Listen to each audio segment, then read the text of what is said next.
finally had an opportunity to hang some photos up on the wall. What do you guys think? In today's video, we're going to be comparing the Canon R6 with the Sony A7IV. So let's jump into it.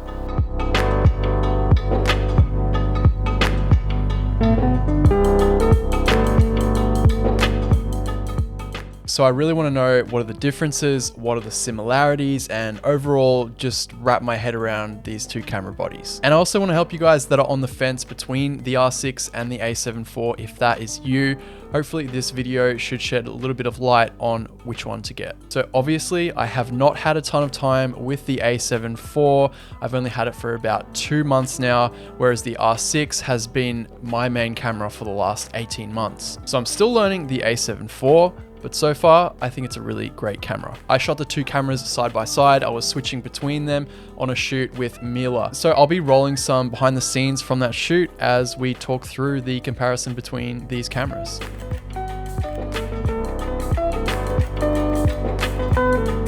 Love this background.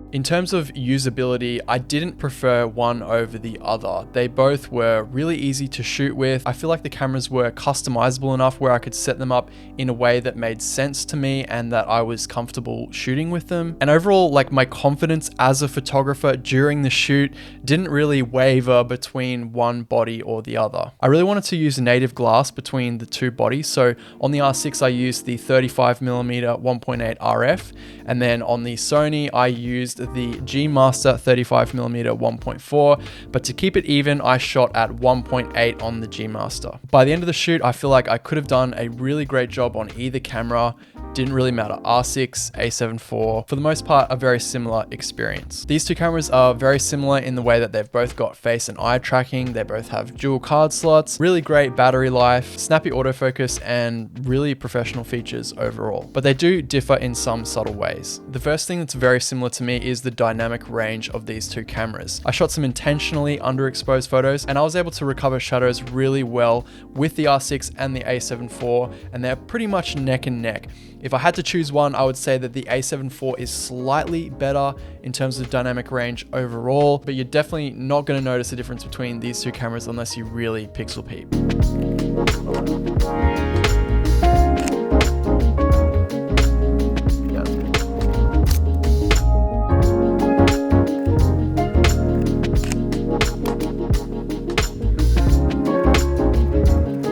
Okay, these are my favorite shots so far.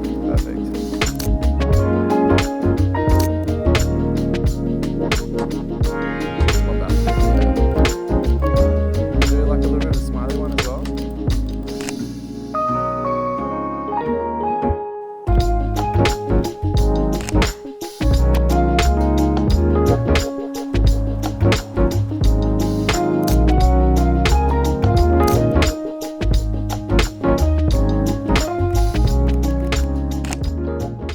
A lot of people have been saying to me that there's a definite difference between the colors of the R6 and the A7IV. And yes, I understand looking at the raw files, they both look quite different. But after you have edited your photos, here I used a preset from my preset pack. These two photos look identical to one another. If I was to put these up in front of you and say, hey, pick the Sony and the Canon, I doubt you'd be able to tell the difference. So unless you shoot straight out of camera JPEGs, the whole difference in color, I think, is a bit of a non-issue.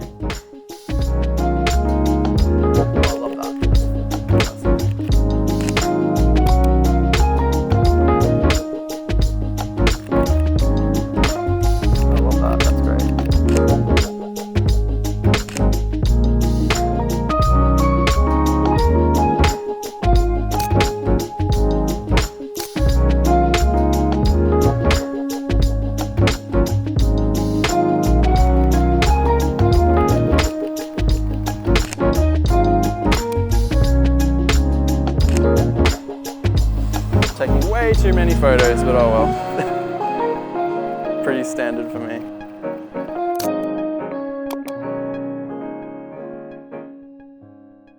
So I've got a list of things here that I don't like about the A7 IV compared to the R6. And the first one is the A7 IV has a much lower resolution viewfinder than the R6. So looking through the viewfinder, I noticed that it just doesn't look as nice. And I think there is a definite resolution difference between the two.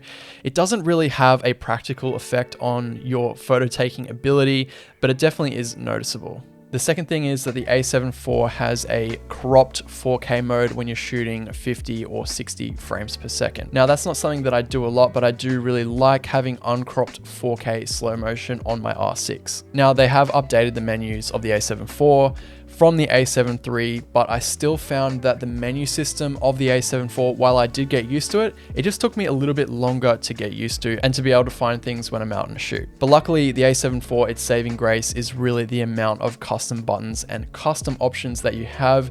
You are somewhat limited on the R6 with the amount of custom buttons that you can have, whereas on the A7 IV, I feel like you can pretty much assign any button to any feature, which is really great. Now the last thing, and probably the biggest difference that I noticed between the A7 IV and the R6 is the autofocus. The A7 IV is just not as good as the R6. And this is on the launch firmware, so I haven't updated the firmware since it came from the factory. But when you're shooting on the screen, it's very confidence inspiring. You feel like, wow, I'm getting all these photos in focus. It looks great. The box is tracking the eye perfectly, but when you get it back to the computer, it's a bit of a different story. Now, this is not because I'm biased to Canon. I genuinely wanted the A7 IV focus system to be as good as the Canon autofocus system because I really want to like the A7 IV. But the front focusing and the back focusing and the fact that it didn't do as good of a job picking the eye that was closest to the camera really separated it from the R6. So I did briefly touch on this in a previous video. It was actually a behind the scenes of my first shoot with the A7 IV and this G Master lens. A lot of people were saying that they were running into some early focus issues with the A7 IV. And I noticed that when there was like a strand of hair or something in the way of the frame, the accuracy of the A7 IV's eye detection dramatically decreased. And they were comparing it to the A7 III and saying that it just wasn't as good. So that's definitely really interesting, something that I will be testing a lot more. And now that I've got more lenses than just the G Master 35, I can actually test it and see if it's an issue that's related to that one lens. So now it's time to talk about the things that the A7 IV does better than the R6. First and foremost, 33 megapixels versus 20 megapixels. Now you get a lot more room to crop with the Sony, given that it does have that extra megapixel capability. In terms of sharpness and detail, how the image looks uncropped, if you put these files side by side, you'd be hard pressed to tell the difference at all. I really think that the megapixel difference really makes an impact more so when you're doing any heavy cropping. I love that you can do an instant crop mode on the A7 IV. So I have a custom button set up. When I press that button, it goes into crop mode, which means it'll be shooting 14 megapixel images. And that just helps me to get a little bit of extra reach out of my lenses if I'm okay with dropping down the megapixels when I just don't have time to change lenses. You can do this on the R6, although it is a much lower resolution file. And also you need to go into the menu in order to enable the crop mode. You can't set a custom button for that feature. I also love that the A7 IV has no recording limit, whereas the R6 has a 30-minute recording limit when you're shooting video. And the A7 IV, at least in my testing, it doesn't overheat as fast as the R6. So I've done a bunch of these really long takes just sitting at a desk recording me talking to the camera. The R6 has overheated a number of times and I've just had to shut it down, wait for it to cool down, whereas the A7 IV have not had that issue so far. I also absolutely love the gyro stabilization on the A7 IV, which is going to make handheld shooting really, really easy and fun for me moving forward. Now, the last thing that I think that the A7 IV does better at, and it's not necessarily this camera, it's more so the E-mount ecosystem.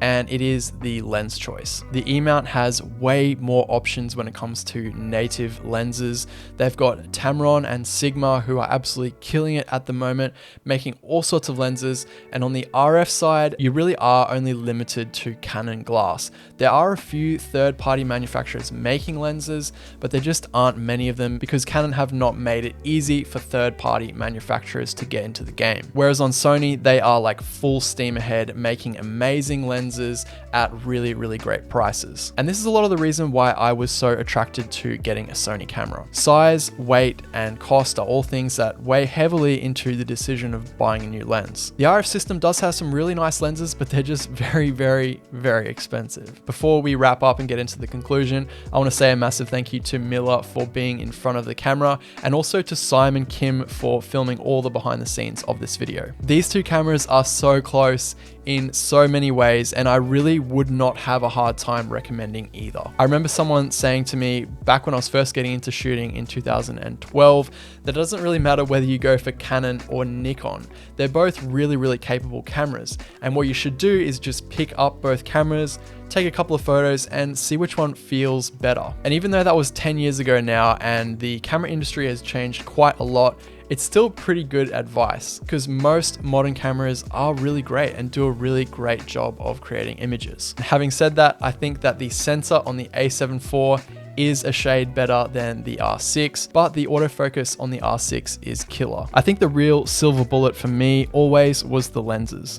To get into a set of 2.8 zooms on the Canon side without going the route of a lens adapter is prohibitively, is that a word? Prohibitively expensive. Of course, you can drop that amount of cash on Sony glass, but some lenses for me are nice to haves. They're not exactly workhorses. So think like a 70 to 200 2.8 or a 16 to 35. On the Canon side, you're quite limited to the expensive RF glass. But on the Sony side, you have access to plenty of different lenses from different manufacturers like Tamron, Sigma, and Samyang. Obviously, you guys already know that I will be keeping both the A7IV and the R6. I still want to keep making content for the Canon ecosystem, and getting an A7IV allows me just to get across more camera brands and share my experiences. So definitely let me know. I'd be really interested to hear what you guys think down in the comment section below.